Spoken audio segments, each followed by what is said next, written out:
अच्छा, डिस्कशन थी projectile motion, और प्रोजेक्टाइल मोशन के अंदर जो हमने आखिरी बात की थी वो ये थी कि इसको एनालाइज कैसे करते हैं। Probably that was the last we discussed.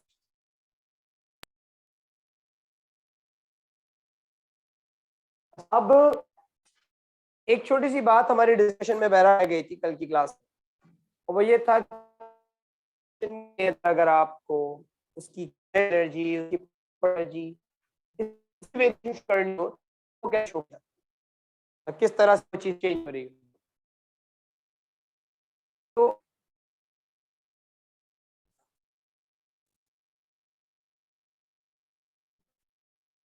Voice is lagging. एक मिनट रुकिएगा जरा, कर रही है भाई।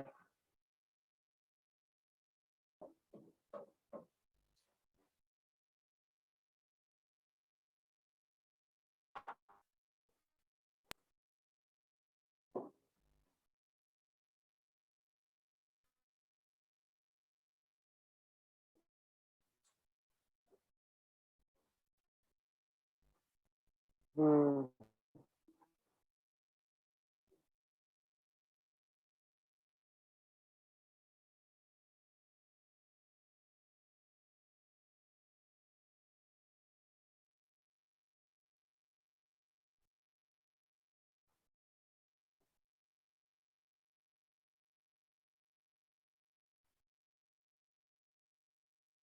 अब से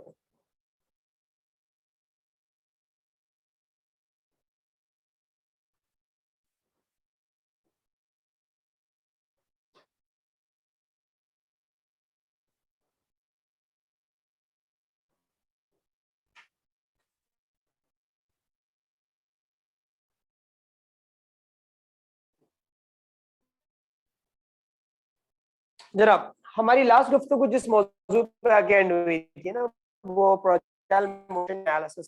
एक छोटी सी जिस बाद आज हम क्वेश्चंस करेंगे प्रोजेक्टाइल के, वो ये था कि प्रोजेक्ट मोशन उसकी जो एनर्जी है उसकी काइनेटिक एनर्जी, उसकी पोटेंशियल एनर्जी, वो विद रिस्पेक्ट टू टाइम कैसे चेंज हो रही होती है, या विद रिस्पेक्ट टू लोकेशन कैसे वेरी कर रही होती है, ये आपको थोड़ा पता होना चाहिए। कि अगर किसी पॉइंट पर उससे आपकी पोटेंशियल एनर्जी निकलवा ली जाए, या आपसे काइनेटिक एनर्जी कैलकुलेट करवा ली जाए, तो आपको अंदाजा होगा वो क्या कर सकते हैं। इसके लिए ज्यादा कुछ इतनी बड़ी लॉजिक नहीं है।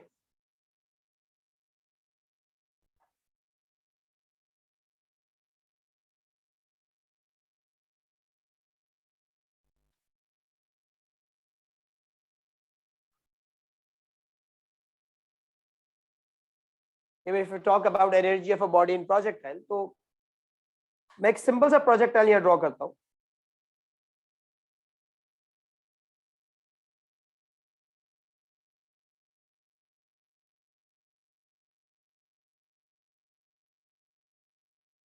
और हम इन डिफरेंट लोकेशंस पे कैनेडिक की बात करते हैं। अब लेट्स से ये थी भाई ये इसकी वेलोसिटी, जिससे आपको जो एक पर्टिकुलर एंगल थीटा के ऊपर लग रही थी। हर प्रोजेक्टाइल की अब इसी तरह से होता है कि ऑब्जेक्ट को थोड़ा हॉरिजॉन्टल और थोड़ा वर्टिकल पुश दिया जाता है। मैं क्या करता हूं, मैं इसके कंपोनेंट्स बना लूं, वी एक्स और वी वाई। एक हो गया आपका वी कॉस थीटा, जो एंगल के साथ वाला होता था, और एक हो गया आपका वी साइन थीटा, जो एंगल के सामने वाला होता था।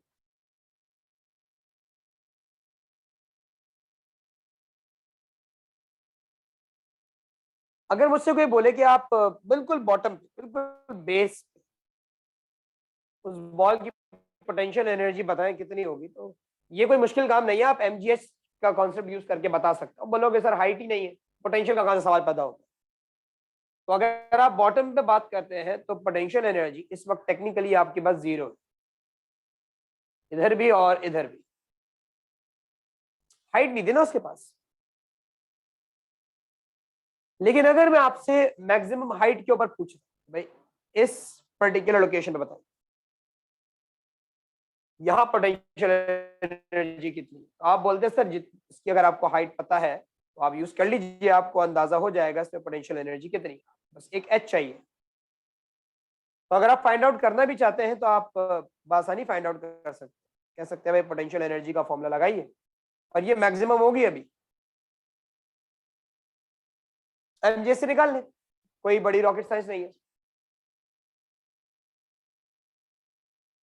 अब अगर मैं कैनेटिक के लिए पूछता हूं,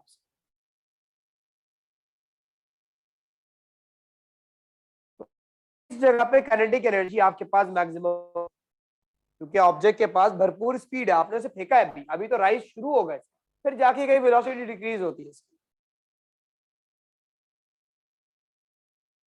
आप हाफ एम बी स्क्वायर लगा दें, ऐसा यहां पे भी होगा।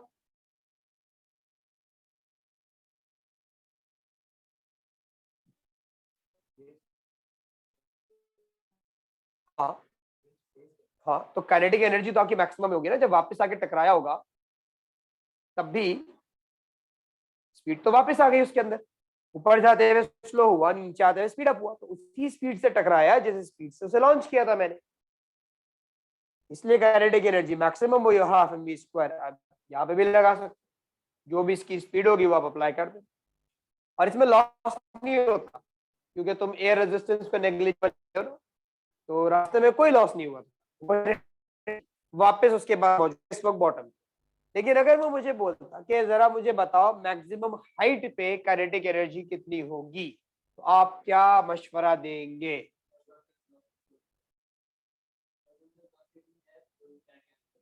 अच्छा,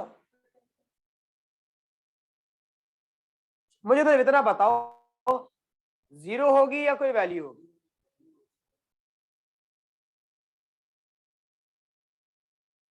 नहीं बेटा जबीबा, वी हर पॉइंट पे सेम नहीं होगा, वी हर पॉइंट पे चेंज हो रहा है।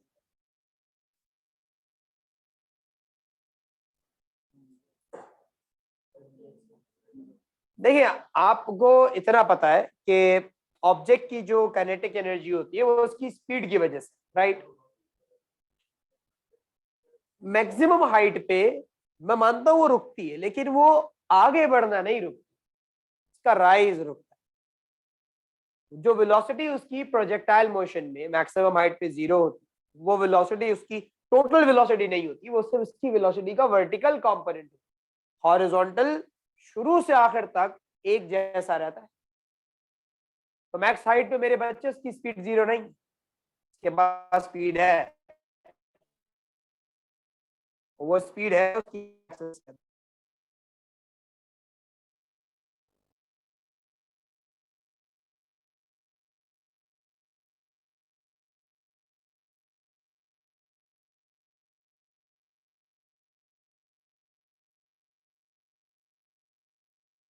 इस जगह मेरे बच्चे काइनेटिक एनर्जी जीरो नहीं है, आप मिनिमम बोल सकते हो, और half M V X square से निकाल सकते हो, क्योंकि काइनेटिक एनर्जी में जो वी होता है ना वो स्पीड होती है, उसकी स्पीड होती है, उसका वर्टिकल हॉरिजॉन्टल से ताल्लुक नहीं है, उसका उसकी टोटल रिजल्टेंट वेलोसिटी से ताल्लुक है। उसकी ओवरऑल रफ्तार क्या है, एक्स में क्या, वाई में क्या, we don't care. If you want to find out its kinetic energy, what you need to know is its overall speed. X Y का रिजल्टेंट चाहिए तुमको, जो कि स्टार्ट में और एंड पे वी के बराबर था, लेकिन मैक्स हाइट पे मेरे बच्चे जीरो नहीं थे।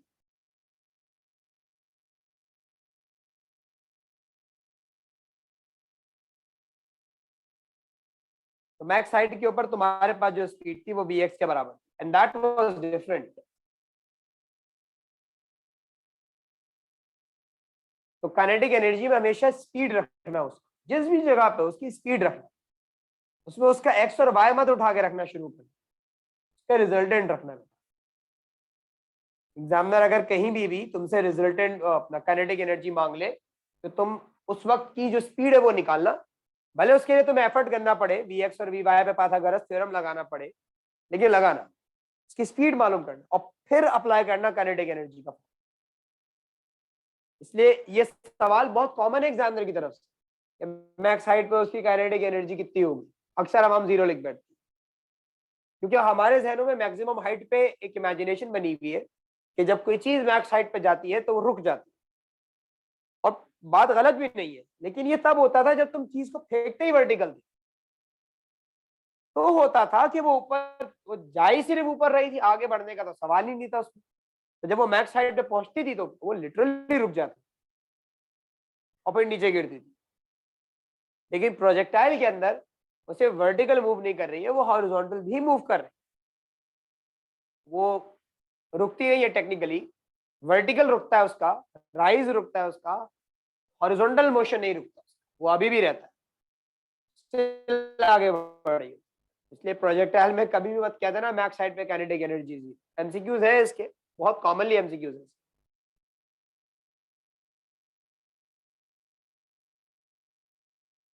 यहाँ से तो सही चल रहा है अब तक, मेरे सामने स्मूथ चल रहा है सारा। एक आध हल्का फुल्का अगर ग्लिच प्रॉब्लम यहाँ होगा तो वरना सकता हूँ मैं।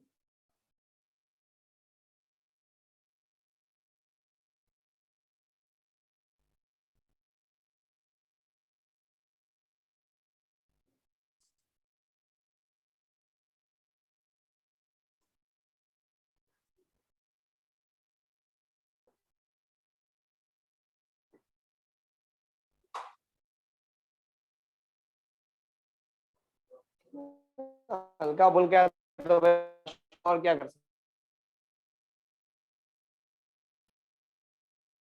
हूँ। हाँ कैसे लैग होगा तो वो खैर मुझे नहीं पता चलता है, उस चीज को मैं रिजॉल्व कर दूँ।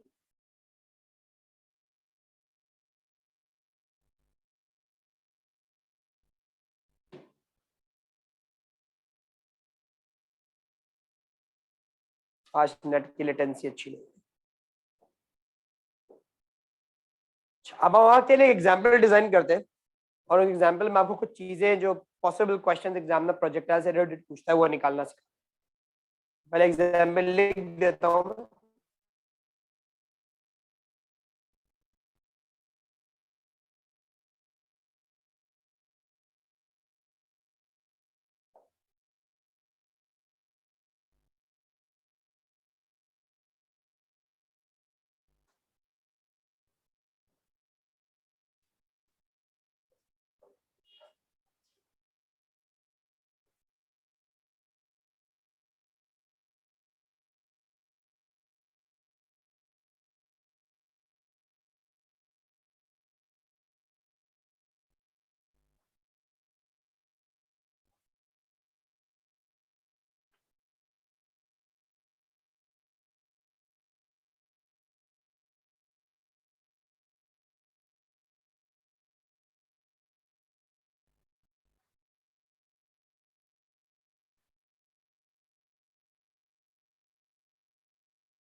इसमें मैं कोशिश कर रहा हूँ कि तकरीबन हर पॉसिबल चीज इंक्लूड कर दी।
अच्छा, आप रिकग्नाइज कैसे करेंगे कि क्वेश्चन प्रोजेक्टाइल? ये अच्छा सवाल है। देखो, रिकग्नाइज करने का एक तरीका तो ये भी है कि आपके पास सवाल में ही मेंशन होगा कि भाई आप ग्रेविटी के परपेंडिकुलर फेंक रहे थे, तो ग्रेविटी नीचे खींचना चाह रही थी, आपने उससे या तो किसी एंगल पे फेंका या उसको हॉरिजॉन्टली फेंका, उससे आपको क्वेश्चन में अंदाजा हो जाता है। अदरवाइज आपके क्वेश्चन में डायग्राम बनी हुई आती है जिसके अंदर वो आपको पूरा ट्रैक दिखाता है एक ऑब्जेक्ट का, वो उसको देख के आप पहचान जाते हो ये प्रोजेक्टाइल का सवाल है। तो ये सवाल तो हमने लिख दिया आपके पास कि भाई, a bomber plane traveling horizontally at 100 drops a package from a height of 200 meters above the ground, assuming negligible air resistance. आपको determine करना है time for the package to hit the ground, speed of the package as it hits the ground, horizontal distance traveled and resultant distance. ये चार बातें निकाल। अब सबसे पहले तो मैं इसका एक स्केच बना लेता हूं कि भाई हुआ क्या है, जर्नी रही कैसी। अब इस बात को समझने के लिए कि आपके पास जो जर्नी थी वो किस तरीके की थी, हम ये देखते हैं कि भाई एक बॉम्बर प्लेन जो हॉरिजॉन्टल ट्रैवल कर रहा था उसमें से पैकेज ड्रॉप, इसका मतलब पैकेज भी हॉरिजॉन्टल ट्रैवल कर रहा होगा यकीनन उसमें। तो अगर पैकेज भी हॉरिजॉन्टल ट्रैवल कर रहा था, at the time of release that package had a horizontal velocity of 100 meters per second.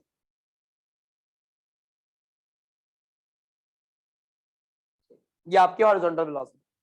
अब क्योंकि ये हॉरिजॉन्टल वेलोसिटी थी तो पैकेज की इस वक्त इनिशियल वेलोसिटी y में 0 थी।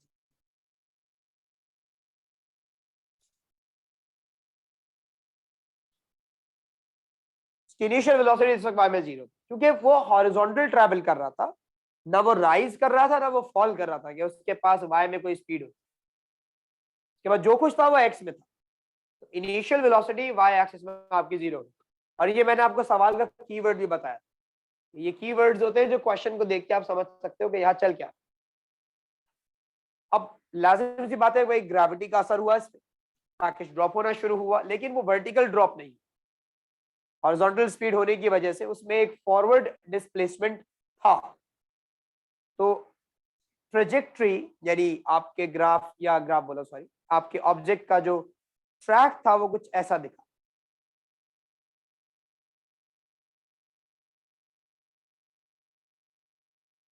वो जर्नी कुछ ऐसी रही, वो कुछ आगे भी बढ़ा और कुछ नीचे आके भी।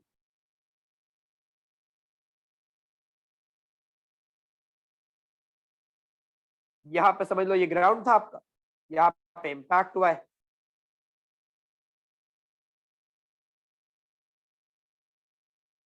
वो 200 मीटर की हाइट पे था जो आपको गिवन किया गया।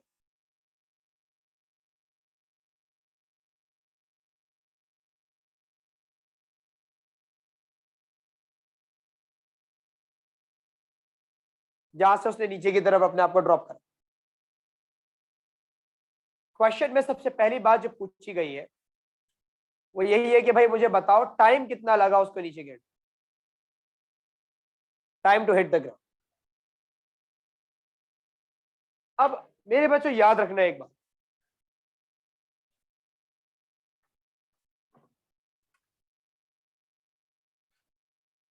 तुम्हें ये पता होना चाहिए कि तुम्हारे पास हॉरिजॉन्टल डायरेक्शन में सिर्फ एक इक्वेशन अप्लाई हो सकती है और वह है speed equal distance over time, जिसमें सब कुछ हॉरिजॉन्टल का हो। लेकिन अगर तुम कोई चीज वर्टिकल डायरेक्शन के थ्रू निकालना चाहते हो, वर्टिकल मोशन के थ्रू, तो उसमें तमाम इक्वेशंस ऑफ मोशन आप अप्लाई कर सकते हैं। अब इक्वेशंस ऑफ मोशन तो आपको याद ही होंगी, नहीं याद है तो अपने सामने आप उसे ओपन कर लीजिए। अब फैसला ये करना है कि भाई आप ये टाइम कैसे निकाल। तो देखिए, speed equal distance upon time के फॉर्मूले में भी टाइम आता है और दो इक्वेशंस ऑफ मोशन है उसमें भी टाइम आता है।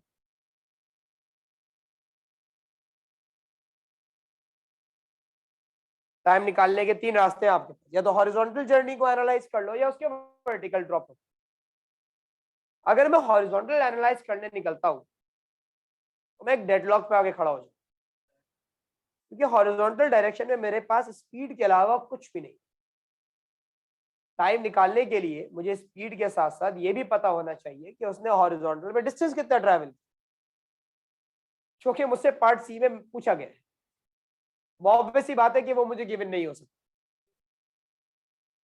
तो हॉरिजॉन्टल डायरेक्शन से एनालाइज करना आपके लिए मुमकिन ही नहीं। हाँ, वर्टिकल डिस्टेंस गिवन है तो इक्वेशन ऑफ मोशन लगा सकते। अब लाजमी बात है भाई, डिस्टेंस गिवन है तो डिस्टेंस वाली इक्वेशन लगा देते, S equal U T plus half A D square से आंसर निकाल। तो जरा इसको हम सॉल्व करते हैं साइड।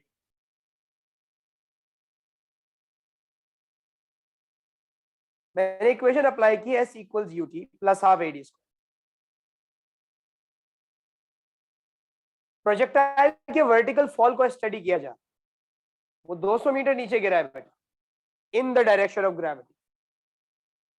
उसकी इनिशियल वेलोसिटी वाई एक्सिस में 0 थी। तुम वर्टिकल एनालाइज कर रहे हो, याद रखना इनिशियल वेलोसिटी वर्टिकल वाली रखनी थी जो कि 0 थी।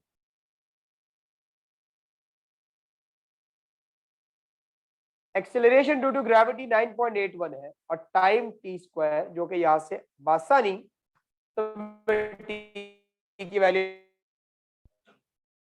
पॉइंट,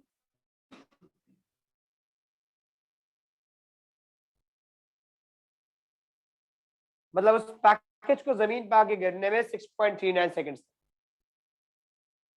ये डायग्राम कैसे बनाई है? डायग्राम ऐसे बनाई थी कि भाई पैकेज को हॉरिजॉन्टल वेलोसिटी जहाज से मिली हुई थी, जैसे वो गिरा तो वो सिर्फ नीचे नहीं गिरा, वो आगे भी बढ़ता। तो उसने जब ये जर्नी साथ साथ की तो ऐसा एक प्रोजेक्टाइल बन गया आपका, ग्रेविटी की वजह से नीचे आया, हॉरिजॉन्टल स्पीड की वजह से आगे गया।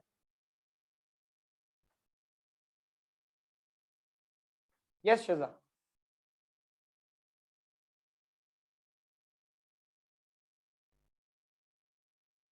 शिजा एक बात याद रखना बेटा, प्रोजेक्टाइल मोशन एक्स और वाई में साइमल्टेनियस होता है। अगर मैं किसी ऑब्जेक्ट के राइज करने का टाइम निकाल लेता हूं तो ये सिर्फ उसके राइज करने का टाइम नहीं है, ये उसके आगे बढ़ने का टाइम है। क्योंकि वो जब राइज कर रहा था तो उसी दौरान उसी के साथ साथ वो आगे भी बढ़ा। तो टाइम का कोई लिमिटेशन नहीं होती कि आप वाई से निकालेंगे तो सिर्फ वो फॉल का टाइम होगा या राइज का। वो टाइम आपके पास यहां से यहां तक आने का टाइम, जिसमें वो आगे भी बढ़ा है और ऊपर भी उठा है। इसी तरह इधर भी जो टाइम आपने टेक्निकली निकाला, आपको लग रहा है कि आपने सिर्फ उसके गिरने का टाइम निकाला, आपने सिर्फ उसके गिरने का टाइम नहीं, आपने आगे बढ़ने का टाइम भी निकाला। टाइम का एक्सेस पे कोई कंसर्न नहीं होता। टाइम असल में यहां से यहां तक आने का, जिसमें वो आगे भी बढ़ा है और वो गिरा भी है साथ साथ, उसने simultaneous movement. Initial velocity horizontal थी उसकी खाली ना, इट वाज ट्रैवलिंग हॉरिजॉन्टली। ये कीवर्ड था जो आपको बता रहा था कि वाई में उसके पास कोई वेलोसिटी नहीं इनिशियली। अब अगला पार्ट था उसका कि मुझे स्पीड बताओ जब उसने जमीन पर आके इम्पैक्ट किया। मैंने बात सिखाई थी कि स्पीड का जो वर्ड है यह रिजल्टेंट वेलोसिटी के रिप्लेसमेंट में यूज किया जाता है। अगर एग्जामिनर आपसे बोल रहे हैं मुझे स्पीड चाहिए अपॉन इम्पैक्ट, तो इसका मतलब उसे रिजल्टेंट वेलोसिटी चाहिए, उसे एक्स नहीं चाहिए, उसे वाई नहीं चाहिए, उसे उनका रिजल्टेंट चाहिए। पाइथागोरस थ्योरम लगाना पड़ेगा आपको, लेकिन पाइथागोरस थ्योरम लगाने से पहले आपको वी एक्स और वी वाई तो पता हो, उसकी एक्स में क्या स्पीड है और वाई में क्या स्पीड है। डायग्राम और क्वेश्चन के मुताबिक और प्रोजेक्टाइल की नॉलेज के एतबार से मैं ये बात जानता हूं कि हॉरिजॉन्टल तो चेंज ही नहीं होती। तो जब वो जमीन पे आके हिट करने वाला होगा उस वक्त उसकी हॉरिजॉन्टल वेलोसिटी उतनी ही होगी जितनी उसकी शुरुआत, यानी वही 100 मीटर्स पर सेकेंड। लेकिन हाँ, अब वर्टिकल वेलोसिटी आ गई होगी, कुछ ना कुछ वर्टिकल वेलोसिटी लाजमी है। तो गिरा है ना, लाजमी होती, ग्रेविटी ने उसे एक्सेलरेट किया। अब अगर उसके पास वर्टिकल वेलोसिटी है तो सवाल ये पैदा होता है कितनी, क्योंकि इसके बाद ही आप रिजल्टेंट की तरफ जा सकते।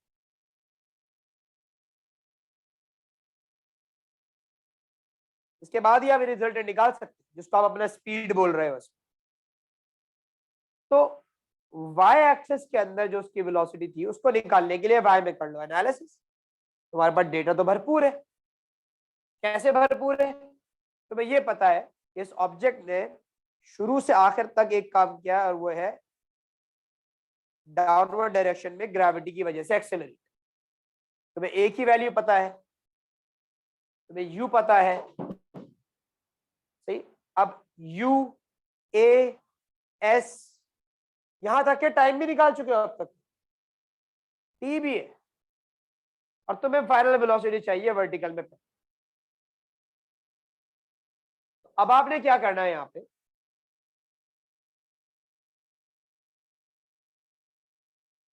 कि आप सिंपल सी एनालिसिस करो। दो रास्तों से आप वर्टिकल वेलोसिटी निकाल सकते, या तो v equal you plus A T लगा दोगे, तुम्हारी फाइनल वेलोसिटी y एक्सिस में तुम्हें चाहिए, इनिशियल 0 थी, एक्सेलरेशन ड्यू टू ग्रेविटी 9.81 थी, और टाइम था 6.39 सेकंड। कितना आया भाई? 62.6 मीटर पर सेकंड। रवि भाई, ये मैक्स हाइट का टाइम नहीं था, ये तो मैक्स हाइट से नीचे गिरने का टाइम जो आपने निकाला था ना। तो वो टाइम जो आपने निकाला है मैक्सिमम हाइट से नीचे आने का, it is actually the time of the whole journey, तो उसका पूरा ऊपर से नीचे गिरने का। This is not your answer at the moment, ये अभी आंसर नहीं आया, ये अभी सिर्फ वेलोसिटी निकली है वाई में। तुमको जो चाहिए वो रिजल्टेंट चाहिए, जिसके लिए तुम लगाओगे पाइथागोरस थ्योरम।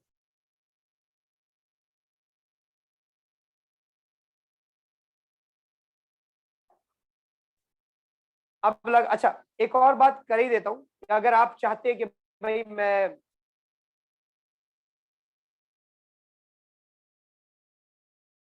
किसी और equation में,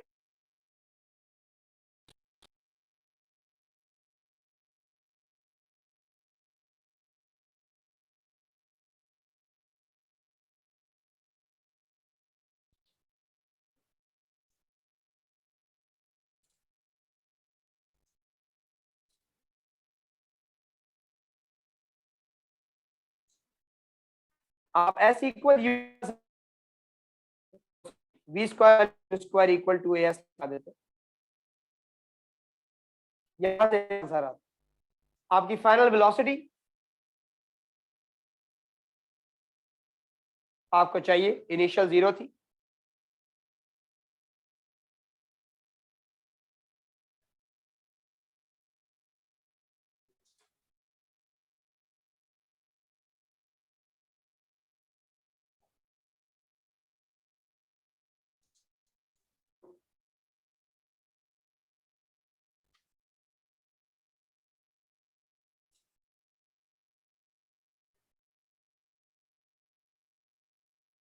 मेरे बच्चे वही जवाब मिलता था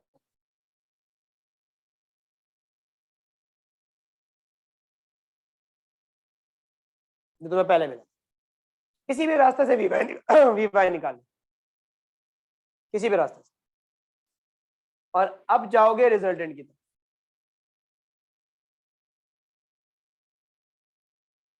फॉर रिजल्टेंट वेलोसिटी, जिसको स्पीड कहा जा रहा है, तुम्हारे पास x है, y है।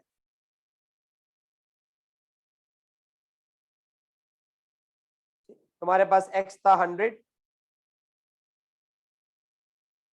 y आ गया मेरे बच्चे 62.6, और मांगा जा रहा है पाइथागोरस अपना हाइपोटेनस।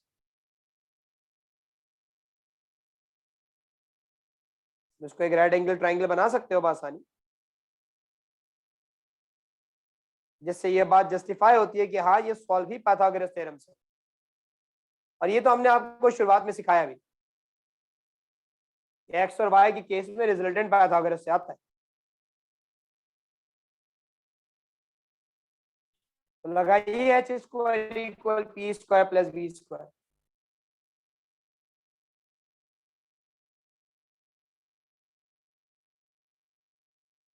और बताएं क्या रफ्तार आ रही है, ओवरऑल स्पीड।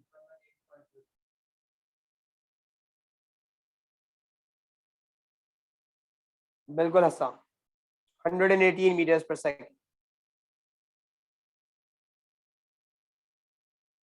हम में से अक्सर जो है ना वो वी वाई निकाल के रुक जाते, क्योंकि वो वेलोसिटी हमें चाहिए होती थी, एक वैल्यू आ गई, हम बोलते हैं बस यही है जो कुछ भी है, तो ऐसा नहीं है। जब वो स्पीड का वर्ड यूज कर ले तो समझ जाइएगा अब आपको रिजल्टेंट चाहिए, आपके पास एक कदम अभी आपका बाकी रहेगा।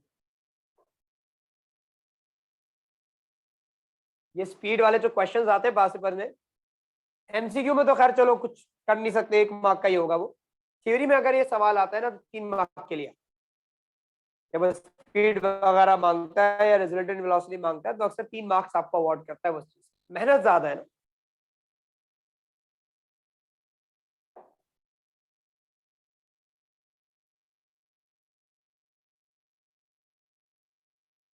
किसी को इस पार्ट में कोई कंफ्यूजन है तो भाई पूछ लो, अभी पूछ लो।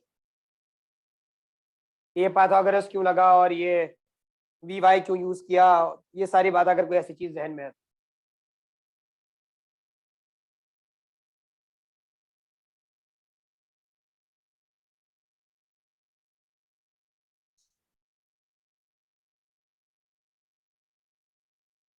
पार्ट सी में कहते हैं horizontal distance travelled before the package hits the ground, आगे कितना बढ़ा। अब यहाँ आपके जहन में सबसे पहली चीज क्लिक करनी चाहिए, हॉरिजॉन्टल डिस्टेंस ट्रेवल्ड ना, हॉरिजॉन्टल डिस्टेंस के लिए तो एक ही इक्वेशन बची, speed equal distance upon time. अब आपको टाइम पहले ही पार्ट में मिल चुका है जो आपने निकाल लिया था, S equal U T plus half A D square लगा के।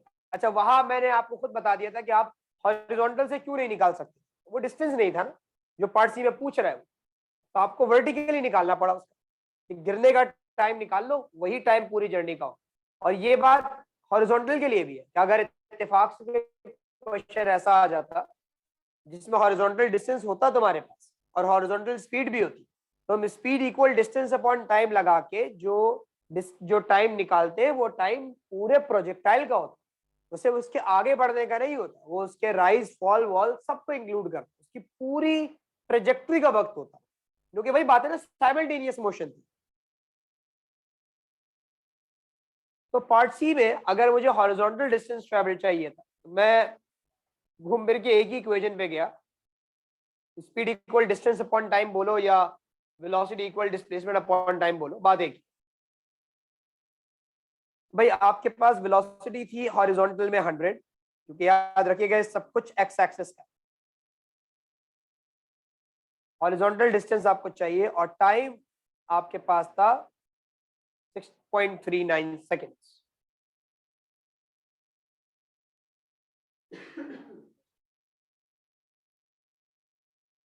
तो वो 639 मीटर्स आगे जाके, इसीलिए बॉम्बर प्लेन जब भी कभी कुछ ड्रॉप करते हैं तो वो थोड़ा पीछे से ड्रॉप करते हैं, उनको पता है कि उनकी अपनी रफ्तार की वजह से जो भी चीज ड्रॉप की जाएगी वो बिल्कुल उनके नीचे ड्रॉप नहीं होगी। इसमें हॉरिजॉन्टल वेलोसिटी थी, तो अगर टारगेट मतलब कहीं आगे है तो वो थोड़ा पीछे ही पैकेज को रिलीज करते हैं। आप लोग अगर पबजी वगैरह खेलते हैं तो आपको इस बात का अंदाजा होगा कि जहां आपने ड्रॉप करना होता है उससे पहले छलांग लगाते हैं जहाज में, क्योंकि जैसे जहाज की हॉरिजॉन्टल स्पीड थी वैसे आपकी भी होती है उसमें, इसलिए जंप लगाते ही आप सिर्फ सीधे नीचे नहीं गिर रहे होते, आप आगे जाके गिर रहे हो, तो मैप में आ रहा होता है ना आपका सारा मामला। तुम्हारा पूरा angry bird projectile motion, angry bird पूरा projectile motion considering air resistance and the effect of mass, वो आइडियल नहीं है।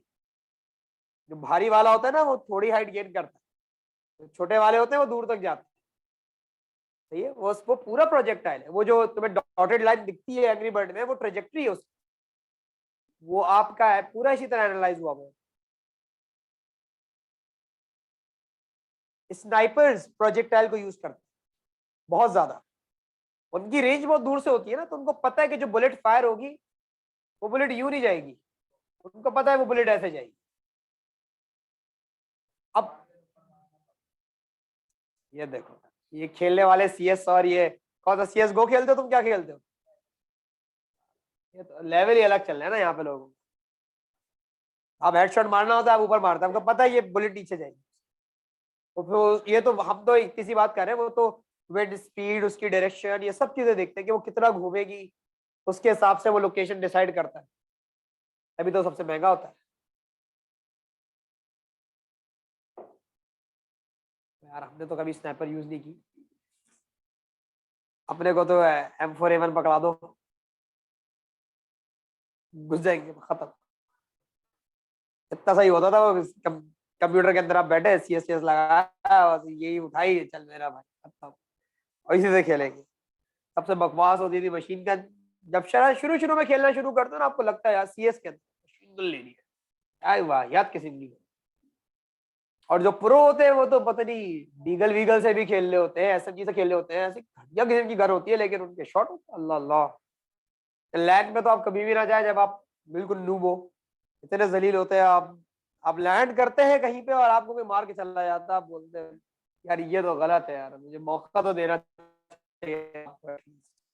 बहुत हुआ है मेरे साथ, बहुत जो जलालत मैंने इंडिविजुअली फेस की है ना, किसी को नहीं पता, सिर्फ मुझे पता है कि क्या क्या हुआ है। जब शुरू शुरू में हमने खेला शुरू किया तो लैंड में हम घुसते तो जैसे ही लैंड करते थे, अरे यार चाका हेड,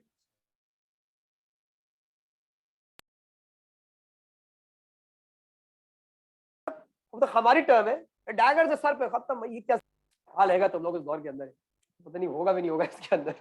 बहरहाल लास्ट पार्ट मेरे बच्चों, resultant displacement of the package from start till and. Resultant displacement मांगा जाता है। अब देखो रिजल्टेंट डिस्प्लेसमेंट से मुराद एग्जामिनर की यहाँ पे जो है वो है ये वाला फासला, वो ये जानना चाहता है जो लाइन मैंने बनाई। इस चीज को हासिल करने के लिए आपको दो बातों की जरूरत है। नंबर वन, आप नीचे कितने गिरे, और नंबर टू, आप आगे कितने। इत्तेफाक से दोनों बातें आप निकाल चुके, बल्कि दोनों क्या, एक तो गिवन था, एक निकाल चुके। क्या आपको पता है कि भाई आपने जो ड्रॉप किया था वो 200 मीटर्स था, क्योंकि पैकेज 200 मीटर की हाइट से रिलीज हुआ था। और आप आगे कितना बड़े थे ये अभी पिछले पार्ट में 639 मीटर्स निकाला गया। आपका रिजल्ट इन डिस्प्लेसमेंट ये हाइपोटेन्यूस है जो पाइथागोरस थ्योरम से निकलेगा। यहां पे अगर आप पाइथागोरस थ्योरम अप्लाई कर दें अगेन,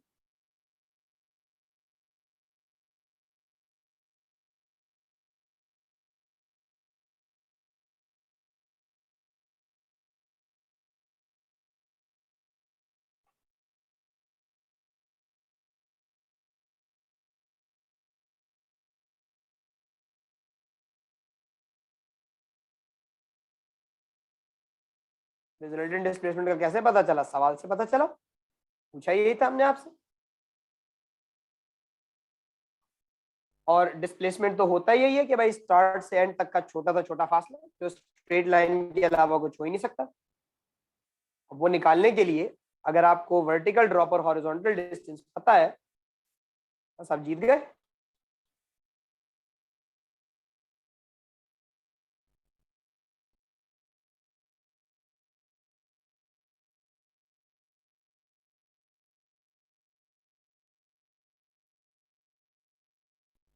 ये अराउंड मेरा ख्याल से 670 मीटर्स आ।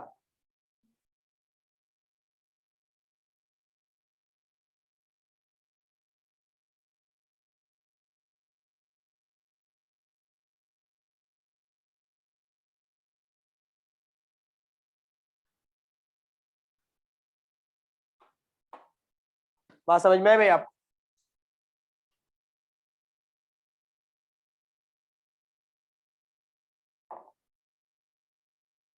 तो ये वो कॉमनली चीजें हैं जो एग्जामिनर आपसे पूछता रहता है। तो मैं ये नहीं बोल रहा कि इससे हटते कुछ नहीं आ सकता भाई, क्वेश्चन बनाने के लिए वो कुछ भी बना सकता है। वो तुमसे काइनेटिक पोटेंशियल का रेशियो मांग सकता है, जो तुमसे किसी पर्टिकुलर लोकेशन पे स्पीड निकलवा सकता है, लेकिन चीजें यही पूछ रहा होगा। हो सकता है वो तुमसे इस डिस्प्लेसमेंट का एंगल मांग ले हॉरिजॉन्टल से। जब तुमने इतना देख लिया कि ये ट्रायंगल है, तो कोई भी ट्रिग्नोमेट्रिक रेशियो लगा देना, साइन कॉस टेन एंगल मिल जाएगा तुमको। तुमसे वेलोसिटी का एंगल मांग सकता है वो कि भाई हॉरिजॉन्टल से बताओ वेलोसिटी का एंगल कितना था, वहां भी ट्रिग्नोमेट्री लगेगी। ये बहुत सारी चीजें हैं जो वो क्वेश्चन के अंदर क्रिएट कर सकते हैं। तो बस उस क्वेश्चन को ना डायग्रामेटिकली एनालाइज करना सीखो। देखो जब एक चीज की शक्ल सामने आती है ना, तो उसमें फिर सोचना आसान हो जाता है कि आपने कौन सी इक्वेशन लगानी है और कैसे लगानी है। जब तक मैं रिजल्टेंट डिस्प्लेसमेंट की लाइन नहीं बनाता, आप में से शायद बहुत कम ही होते हैं जो मैं फिगर आउट करते हैं कि इसमें पाइथागोरस थ्योरम लग। लेकिन जब मैंने लाइन बनाई तो मुझे एहसास हुआ कि यार ये हाइपोटेन्यूज की तरह है जो कि परपेंडिकुलर और बेस के थ्रू निकल सकता है। वो जैसे ही राइट एंगल ट्राइंगल बना, दिमाग खुल गया इस पे, हाँ ये इसी तरह ही निकले। और प्लीज, मैं जानता हूं बहुत सारों के जहन में ये याद ही होगा, सर ये डिस्टेंस चाहिए ना, speed equal distance upon time क्यों नहीं लगा दी। अब आप उनसे पूछो कि भाई वो क्या आपको पता है यहाँ की स्पीड, कह रहे हाँ ना सर 100 है। 100 की स्पीड से तो गया था, आप 100 की स्पीड यूज करें, आपको गिरने का टाइम पता है, आप ये डिस्टेंस निकाल लें। बहुत सारों के जहन में ये वाली बात भी आती है, क्योंकि आपको आते ही इस ख्याल को आते ही आपने इस्तग़फ़ार का वर्ड शुरू कर दिया। इंतहाई नाजेबा ख्याल है, क्योंकि इसमें साइंस और फिजिक्स की बुनियादें हिल गई। तो ये सबसे छोटी सी चीज बेटा, ये जो रफ्तार थी ये हॉरिजॉन्टल थी, और जिस डिस्प्लेसमेंट की तुम बात कर रहे हो, टेक्निकली पार्टिकल उस लाइन पे मूव ही नहीं हुआ। ये तो तुमने एंड और स्टार्ट को देख के निकाला। ये 100 इस डायरेक्शन में नहीं था और ना ही ये कांस्टेंट था, ये हर लम्हे बड़ा है। 100 नहीं तो हमारी रिजल्टेंट वेलोसिटी हर लम्हे बड़ी है, क्योंकि वाई एक्सिस की वेलोसिटी बढ़ रही है। तो ना तो ये कांस्टेंट स्पीड पे होने वाली जर्नी इस लाइन पे speed equal distance upon time लगाते, और ना ही स्पीड इस डायरेक्शन में। ऐसे ख्यालात से आप बहुत बहुत दूर रहिएगा, ये आते हैं। और ये हमें तब पता चलता है कि ऐसे ख्याल आपको आए थे जब हम आपका पेपर चेक करें, हमें आप ऐसी हरकतें करते हुए नजर आए।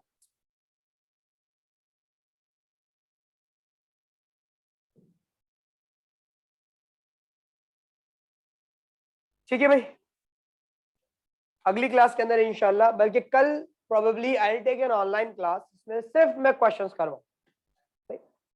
प्रोबेबली इसी टाइम के अराउंड हम कर लेंगे, सही, 6 to 7 के अराउंड। मैं इसमें सिर्फ क्वेश्चंस करवाऊंगा तुम लोगों को पास्ट पेपर्स के, ताकि मैं अगले वीक जो है वो मोमेंटम शुरू कर सकूं। वो घंटा डेढ़ की क्लास हो जाएगी हमारी इस चीज। ठीक है, मैं ऑनलाइन वालों ख्याल रखना मेरे बच्चों अपना, टेक केयर, अल्लाह हाफिज।